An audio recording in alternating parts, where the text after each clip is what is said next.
Thanks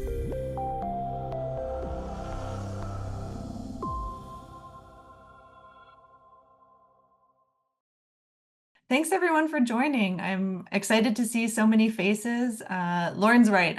I do love to see the videos. It's a lot better than sort of talking at my computer into the abyss. So today we're going to be talking about metabolic dysfunction and fertility. And you'll see throughout the presentation that metabolism, metabolic function, we're going to be talking about glucose dysregulation can have a huge impact, kind of from every stage, I would say, in the fertility process. So exciting topic that can have a lot of impact. As Lauren mentioned, I'm a naturopathic doctor by trade. For about 12 years now, 10 years, I'm kind of dating myself, but I've been the scientific advisor for genetics companies. So it started out with a different company, but now I'm with DNA Labs. And through that company as the scientific advisor, we developed a fertility-specific genetic test. So that's the Fern DNA test. And the reason I highlight this is because I want you to know some of my perspective of where I'm coming from. Sometimes I get really into the weeds when it gets into the biochemistry and the pathophysiology. And I try not to do that too much, but where it's important, I think it can give you an immense amount of understanding about how diseases progress, but also give you insights into treatment as well. I work for Conceive Health. That's a naturopathic clinic integrated into fertility clinics. And so I'm working alongside medical doctors.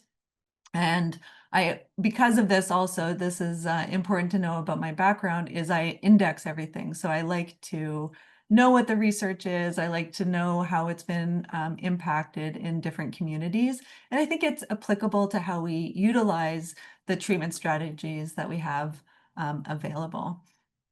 So for today's visit or today's presentation, it's going to be broken down into really three sections. So first, we're going to talk about more mechanism of action. How does insulin resistance impact fertility?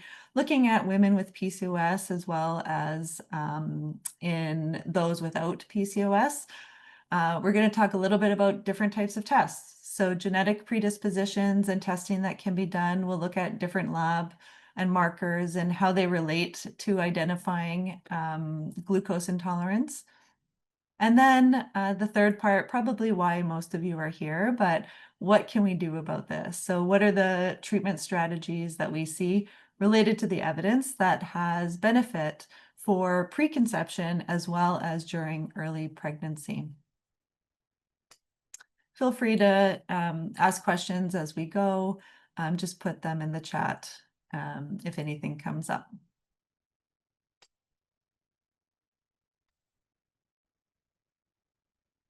So the immature follicle goes through a huge growth and expansion by the time it reaches pre-ovulation. So the diameter increases 500-fold. Just think about that for a second of the expansion that happens and how much energy that would take. So we do know that glucose and insulin in part promotes this growth and development. So insulin receptors are found in the actual granulosa cells as well as the theca cells. And this is important for the developing follicle as well as maturation and essentially ovulation. So if insulin resistance exists or we're finding glucose intolerance, this can have a huge impact on this process. So when we talk about insulin resistance, I think a good place to start is just defining what it is. And so when you think about insulin resistance, really it's where the cell or the tissue becomes resistant to the effects of insulin. So insulin is a metabolic hormone. It is responsible for our metabolism as well as mitosis, cell cycle differentiation, cell division. There's a lot of reasons why insulin resistance can develop. So we find that if there's a family history of insulin resistance, that will increase the likelihood of developing it for those individuals. And partly that's because of genetics, right? There's genetic predispositions that are making someone more or less sensitive to different environmental factors and sort of the inner workings of glucose metabolism. We'll see that different diseases themselves can lead to insulin resistance. So obesity, if you're overweight, it doesn't mean that you have insulin resistance, but it can increase the likelihood of developing it. On the flip side, if you have insulin resistance, it can also lead to obesity. So it's kind of like the chicken and the egg scenario. We know that there's multiple lifestyle factors that can influence risk, like being more sedentary, different dietary strategies. Aging itself can alter insulin signaling, as well as certain medications. So common ones, glucocorticoids, for example, antipsychotics. These can have metabolic effects, which can lead to insulin resistance. And insulin resistance itself is a predictor of disease. And so it can predict the onset of type 2 diabetes. Not everybody who with insulin resistance will get diabetes, but it will increase the risk. It's kind of a characteristic of metabolic syndrome as well as PCOS, where we'll see it's a risk factor for other diseases like high blood pressure, even dementia is associated with insulin resistance, cardiovascular disease. And when it comes to fertility, we do see that there's direct associations with these diseases that are characterized by insulin resistance and fertility outcome. So let's talk a little bit about mechanism. So insulin resistance can have a huge impact on different stages of reproduction. So the first stage, it can have an effect directly in the brain.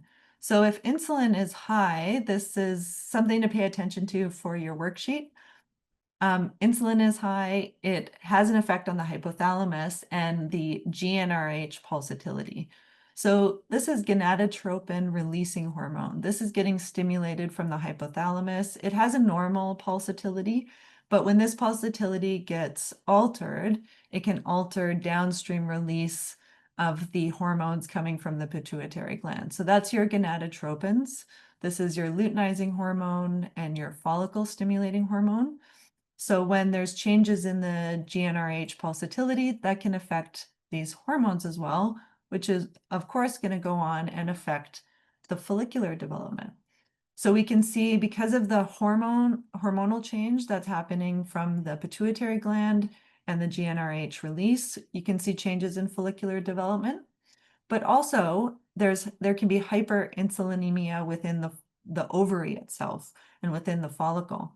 And so this has to do more so with reactive oxygen species, higher oxidative stress, disruption of the hormonal signaling within the ovary itself, that can also affect follicular maturation. And then interestingly, so the endometriosis, or sorry, the endometrium can actually have insulin resistance itself. So when you think about the luteal phase of the cycle, this is when the endometrium is going through a huge shift and change in the lining. So this is when decidualization happens. This is when the endometrium is maturing and really prepping for the embryo to implant.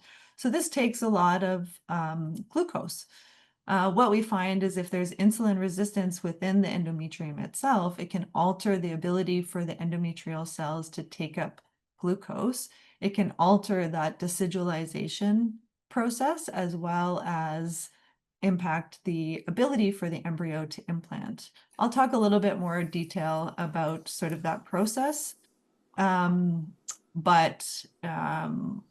where some of the research comes in, where you'll see insulin resistance and perhaps recurrent implantation failure or even recurrent pregnancy loss has some association there. Robin, can I have you clarify or just to highlight for us? So, we often will see somebody come in that has frozen embryos. They're diagnosed with PCOS and they have frozen embryos.